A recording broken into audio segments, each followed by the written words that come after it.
लीजिए सुनिए खलील जिब्रान की लिखी कहानी राजा, मेरी यानी समीर गोस्वामी की आवाज में। सादिक राज्य के लोगों ने अपने राजा से विद्रोह कर दिया और नारे लगाते हुए उसके महल को घेर लिया। राजा एक हाथ में अपना मुकुट और दूसरे हाथ में अपना राजदंड लिए सीढ़ियों से नीचे आया। उसकी शान के आगे सारे लोग चुप पड़ गए। वो उनके सामने खड़ा हो गया और बोला, मेरे दोस्तों, जो अब मेरी प्रजा नहीं हो, मैं एक आदमी हूं और अब एक आदमी के नाते मैं आप लोगों के साथ काम करूंगा जिससे हमारी हालत और बेहतर हो सके। राजा की कोई दरकार नहीं है, इसलिए आइए हम खेतों में और अंगूर के बागों में चलें और हाथ में हाथ डाल वहां मेहनत करें। आप तो मुझे बस यही बताएं कि मैं किस खेत या अंगूर के किस बाग में जाऊं। अब आप सब राजा हैं।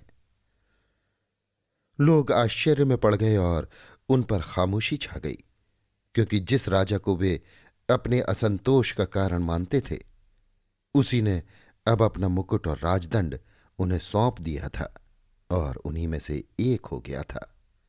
लेकिन सादिक राज्य की हालत में राजा के बगैर कोई बेहतरी नहीं हुई और असंतोष की धुंध राज्य पर फिर भी बनी रही। लोग बाजारों में चिल्ला चिल्ला कर कहने लगे कि उन पर शासन करने के लिए एक राजा है। तो सयानों और जवानों ने मानो एक स्वर में कहा, हम अपने राजा को लाएंगे। उन्होंने अपने राजा की खोज की और वो उन्हें खेत में पसीना बहाते मिला। वे उसे गद्दी पर ले गए और उसे उसका मुकुट और उसका राजदंड दे दिया। उन्होंने कहा कि अब आप ताकत और इंसाफ के साथ हम पर शासन करें। उसने कहा, मैं बिल्कुल ताकत के साथ आप पर शासन करूंगा। स्वर्ग और धरती के देव मेरी मदद करें कि मैं आप पर इंसाफ के साथ भी शासन कर सकूं। फिर उसके आगे अनेक पुरुष और स्त्रियों ने आकर एक रईस के बारे में शिकायत की जो उनसे दुर्व्यवहार करता था और जिसके लिए वे बस गुलाम भर थे।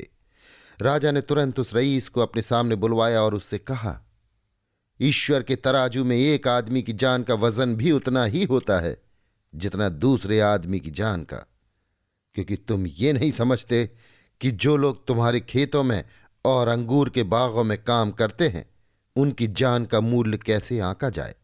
इसलिए तुम्हें निकाला जाता है। तुम इस राज्य को हमेशा के लिए छोड़ दो। अगले दिन कुछ और लोग राजा के पास आए और उन्होंने पहाड़ियों के पार रहने वाली एक महिला सामंत की निर्दयता के बारे में शिकायत की कि कैसे उसने उन्हें दुखी करके रखा था।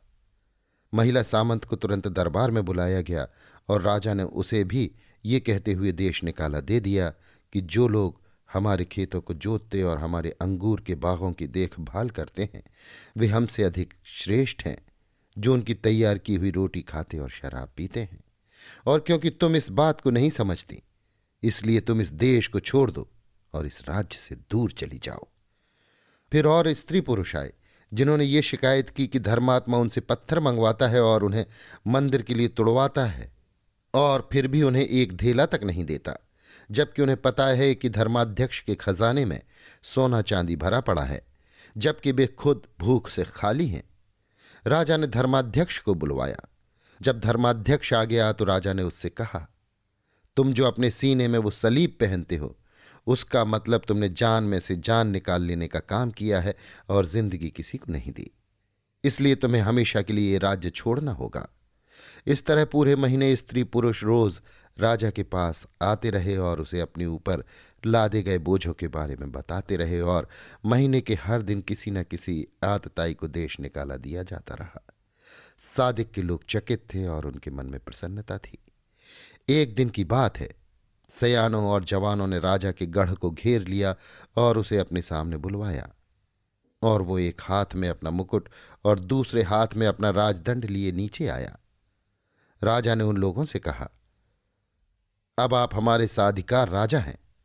आपने इस राज्य की धरती से सांपों का सफाया किया है और भेड़ियों को खत्म किया है। हम तो आपके लिए धन्यवाद के गीत गाना चाहते हैं। ये मुकुट शान में आपका है और ये राजदंड बान में आपका है। तब राजा ने कहा, नहीं नहीं, मैं नहीं, आप स्वयं राजा हैं। जब आप मुझे कमजोर और खराब शासक मानते थे, तब आप स्वयं कमजोर और खराब शासन करने वाले थे। और अब देश अच्छी स्थिति में है, क्योंकि ये आपकी इच्छा के अनुरूप है।